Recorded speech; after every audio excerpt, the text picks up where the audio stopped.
Libro El pensamiento del hombre en Occidente por Alex Montero Hernández, parte 16. Kant y el idealismo trascendental. La tarea crítica. Kant 1724-1804 ha dejado su huella en todo el pensamiento contemporáneo, especialmente en cuanto a la teoría del conocimiento y ética. Sus padres practicaban el pietismo, movimiento religioso que enfatizaba la piedad y sentir a Dios antes que pensarlo, de donde proviene una estricta formación moral centrada en el deber. La vida de Kant era disciplinada y rutinaria, dedicando toda su vida a la enseñanza universitaria en Königsberg, su ciudad natal, dice de donde la que nunca salió en su vida. La obra de Kant es un intento de conciliar el racionalismo y el empirismo de su época, a pesar de parecer tendencias filosóficas totalmente opuestas. Durante la primera parte de su vida, Kant fue un decidido partidario del racionalismo, que había aprendido de Wolff, un leibniziano. Kant confiesa haber sido un dogmático, es decir, alguien que creía ciegamente en el poder de la razón para demostrarlo todo. El conocimiento humano no tendría límite y todo sería comprobable a priori, es decir, antes de la experiencia, como se hace en las matemáticas. La lectura de Hume le hizo despertar de su sueño dogmático. El empirismo exigía que todo fuera demostrado a posteriori, es decir, tras la experiencia, de modo que Hume le había hecho dudar del poder de la razón, mostrando que el programa racionalista era ingenuo respecto al funcionamiento de la mente humana. Kant se hallaba ante un dilema. No podía aceptar la posición de Hume con su escepticismo radical, pero ya no podía seguir siendo un racionalista al descubrir los límites de la razón. Entonces descubre una respuesta en la física de Newton. La física hace afirmaciones que son confirmables por la experiencia, con lo que satisface al empirismo, pero sus afirmaciones se efectúan a priori antes de que ocurran los hechos, con lo que satisface al racionalismo. Kant tomará la física de Newton como un modelo a imitar. La filosofía ha tenido interminables discusiones metafísicas sobre la naturaleza de Dios, del alma y del mundo, sin llegar a resultados. En cambio, la física ha procedido unánimemente, estando los físicos de acuerdo con los resultados. La filosofía debe imitar a la física para merecer el nombre de ciencia. De allí que Kant se dedique a estudiar cómo hace la física para conocer y elaborar juicios sobre la realidad. Luego pretenderá aplicar los mismos criterios a la metafísica. Estas investigaciones le llevarán a una compleja concepción de cómo funciona la mente humana y el conocimiento. Al inicio de su trabajo, Kant parte de Leibniz y su concepción de que la diferencia entre sensación y entendimiento es de claridad, de modo que las sensaciones son oscuras mientras que las ideas son claras. Pero en la Desideratio de 1770 llega a la conclusión de que el espacio y el tiempo son estructuras mentales que espontáneamente ponemos para ordenar las sensaciones. De este modo, la sensibilidad es pasiva y dependiente de los objetos, pero el entendimiento procesa activamente las sensaciones al ordenarlas en el espacio y el tiempo. Con ello empieza su trabajo crítico, intentando descubrir las estructuras mentales a priori y elaborar así un mapa de la mente tal y como lo presentará en su crítica de la razón pura en 1871. Clasificación de los juicios. ¿Cómo puedo conocer? Esa es la pregunta kantiana que intentará resolver en esta obra por medio de la descripción del funcionamiento del espíritu humano. Para entenderlo, primero es necesario clasificar los tipos de juicio que hace la mente humana. Definámoslo. Juicios a priori son los previos a la experiencia, los que no fundan su validez en ella. Juicios a posteriori son los que se efectúan tras experiencia. Juicios analíticos. El predicado está contenido en la idea de sujeto. Ejemplo, en la idea de triángulo está contenido el que tenga 3 lados y 3 ángulos. Juicios sintéticos. El predicado no está contenido en el sujeto, así que lo sintetizamos por causa de la experiencia. El amarillo no está en la idea de casa, así que si digo que la casa es amarilla, se debe a una razón empírica. Los juicios analíticos son a priori universales y necesarios, pero no añaden nada nuevo a nuestro conocimiento. Es decir que la noche es oscura no nos agrega saber, aunque siempre sea cierto. Los juicios sintéticos son a posteriori en gran parte, como afirmar que alguien vino ayer, pero también existen los juicios sintéticos a priori, que son sintéticos porque tratan sobre la experiencia, pero a priori porque sabemos antes de ella que son ciertos, poseyendo el carácter de universales y necesarios. Así son los juicios de la matemática y la física. Este es el juicio que le interesa a Kant. Como podemos sentarnos aquí y elaborar cálculos que permitan afirmar la trayectoria de un proyectil de tal modo que se cumplan, ¿cómo podemos hacer un juicio sobre la experiencia, juicio sintético, que necesariamente tenga que ocurrir y lo sabemos antes de la experiencia, a priori? Si logramos explicar los juicios sintéticos a priori, podremos hacer una metafísica tan científica como la física y las matemáticas, porque ellas usan a este tipo de juicio. La metafísica, para hacer ciencia, deberá elaborar juicios sintéticos a priori. Estética trascendental. La palabra estética viene del griego y significado sensibilidad. La estética trascendental será el estudio de la sensibilidad, pero para buscar lo trascendental, la palabra que usa Kant para referirse a lo que pone el sujeto, el conocimiento del objeto, o sea, las estructuras mentales que les imponemos a las cosas para conocerlas y que no les pertenecen a ellas, sino a nuestra subjetividad. Se le llama trascendental porque trascienden la experiencia, es decir, van más allá. Kant considera el papel del espacio y el tiempo en la sensibilidad. El espacio no es una cosa u objeto, es una especie de recipiente en el que ordenamos todas nuestras sensaciones. El espacio no depende de las cosas, sino que es un principio de ordenación. Existe antes de que depositemos en él cualquier objeto. Lo mismo el tiempo es necesario, un modo por el cual ordenamos nuestra experiencia, pero se da antes de que tengamos la misma. El espacio y el tiempo no dependen de las cosas, de donde concluye Kant que son estructuras mentales del sujeto, formas puras de la intuición o sensibilidad. Aquí que Kant llama puro a lo que no depende de la experiencia. Espacio y tiempo son principios ordenadores que la mente del sujeto aplica a las percepciones. El espacio ordena la experiencia externa y el tiempo la experiencia interna.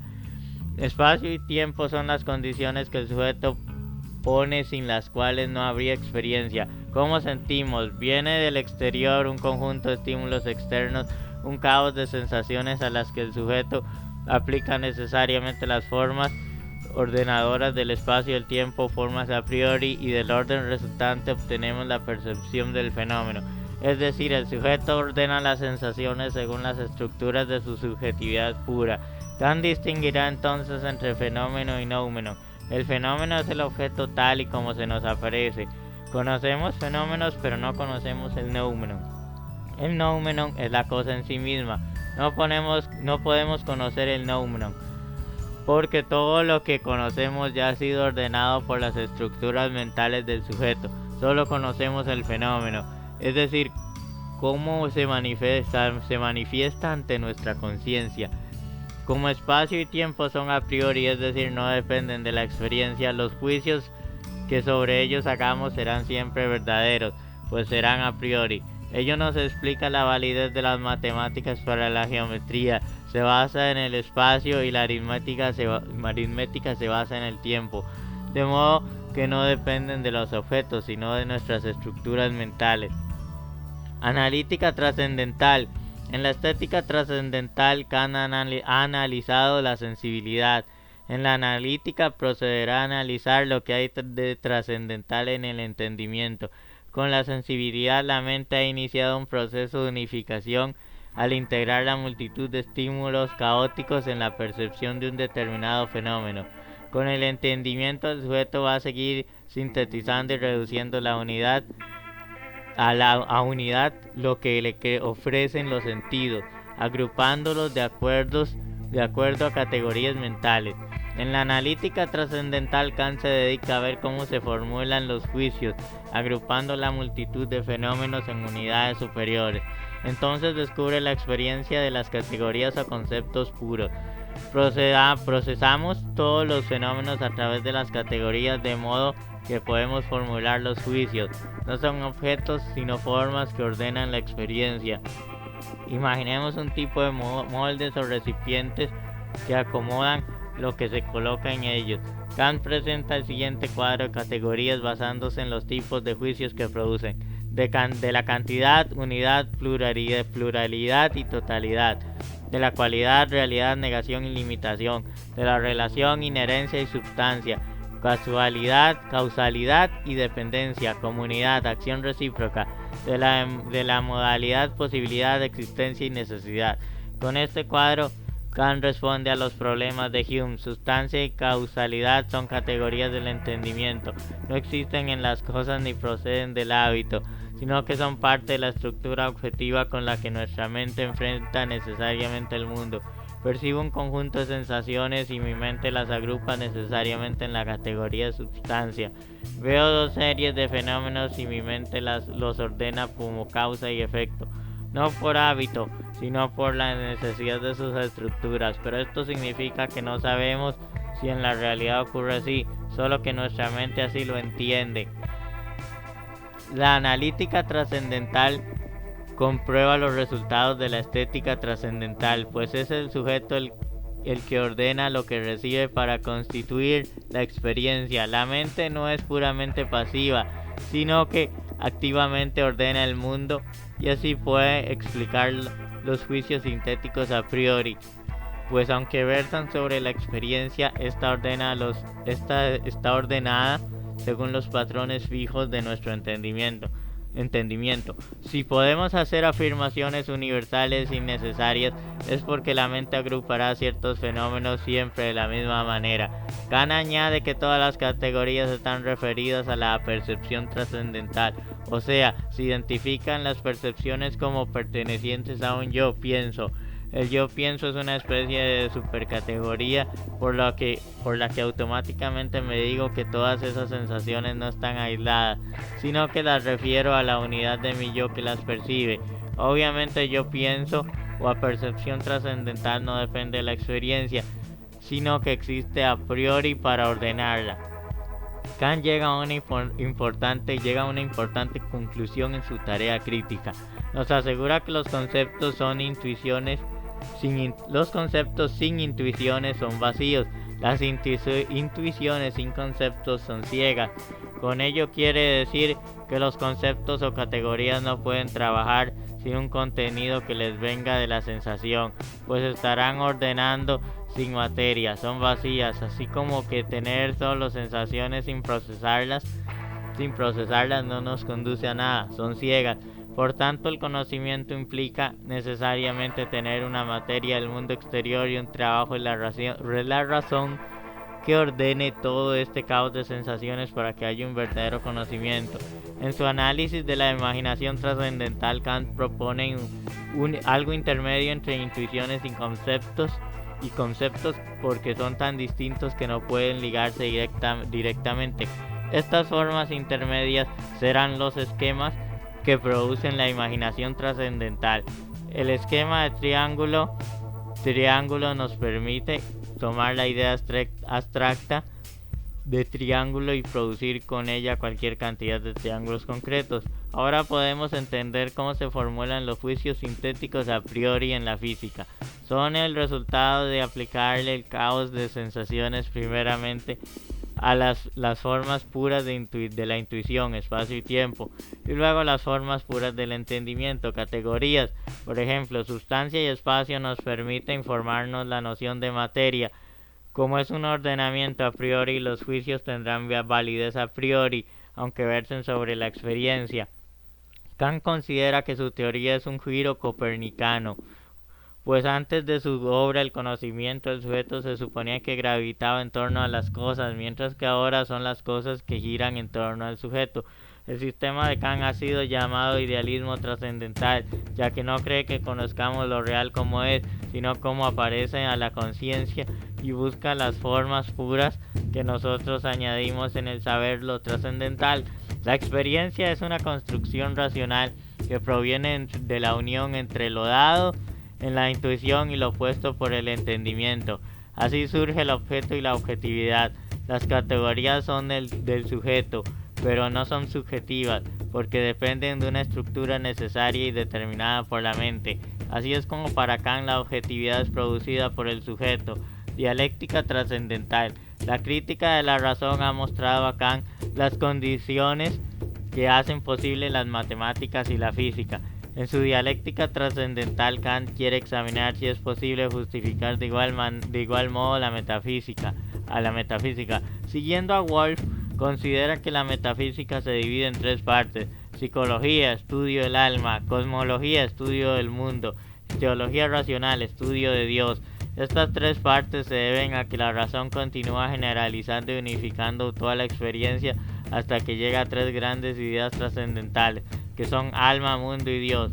La idea de alma es la síntesis de toda experiencia subjetiva posible, y la idea del mundo es la síntesis de toda la experiencia objetiva. La idea de Dios es la síntesis de toda experiencia, tanto subjetiva como objetiva.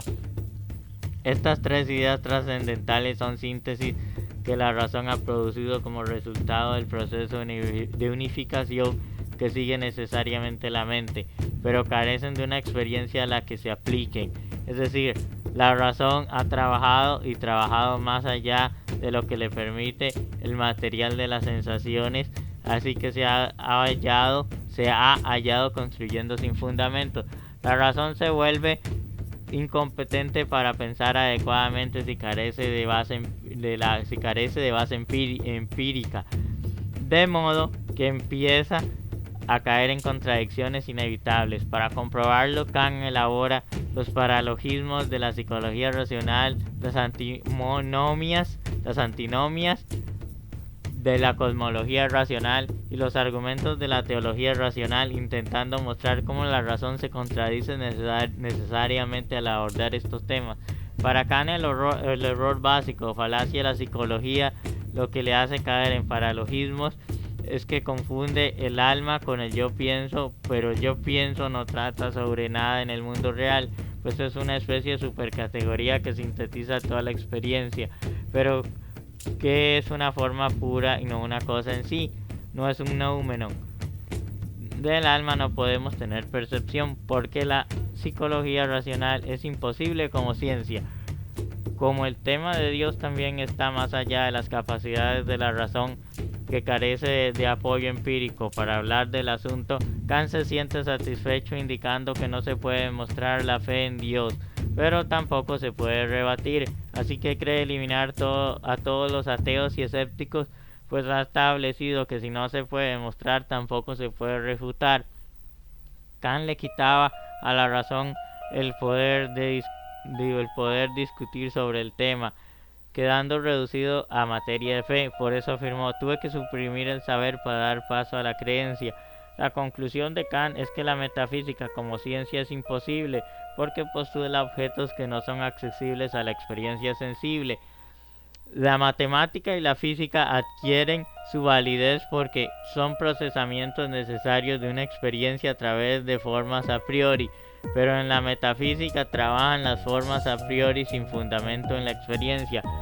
El sistema kantiano es un intento de conciliación entre el empirismo y el racionalismo.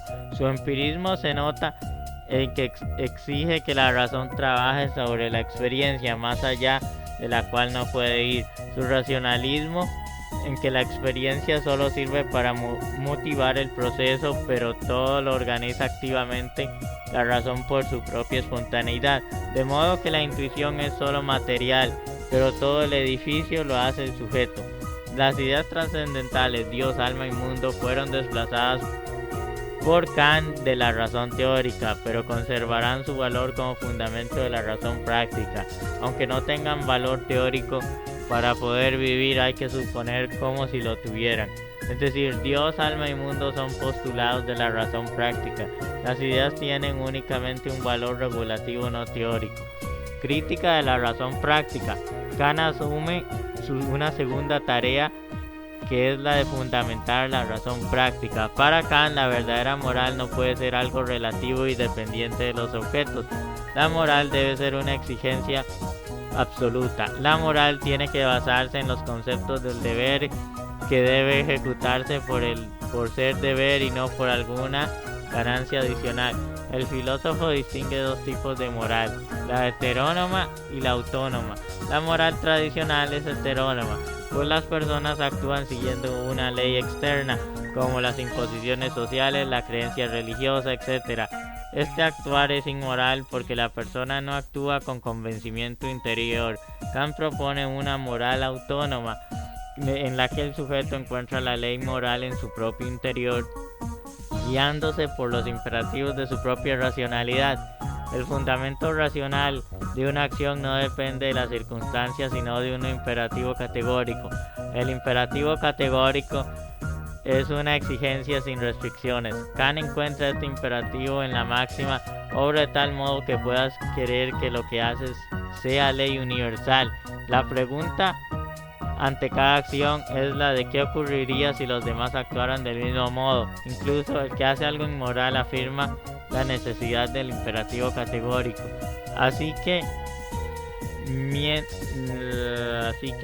el que miente presupone que es un deber decir la verdad, porque si todos mintieran nada tendría valor su mentira. También el que roba lo hace esperando que los otros no le roben, así que su falta revela que ha violado una norma universal que él mismo presupone. De este modo, el imperativo categórico es un supuesto básico de la vida social. Esta moral basada en el imperativo categórico no depende de las cosas, porque es puramente formal. No nos dice qué hay que hacer concretamente, sino que enfatiza el modo de hacerlo, la discreción que debe tener la voluntad en su actuar. La rectitud no está en los objetos, sino en el modo de actuar de la voluntad. Otra formulación del mismo imperativo es: obra de tal modo que uses a la humanidad tanto en tu persona como en la persona de otro, siempre como fin y nunca solamente como medio. Así aparece el concepto de persona moral, que pertenece al reino de los fines y cuya libertad racional debe ser respetada. Listo, continuamos con la otra sección en la próxima edición de este fascinante libro, El pensamiento del hombre en Occidente. Chao, gracias.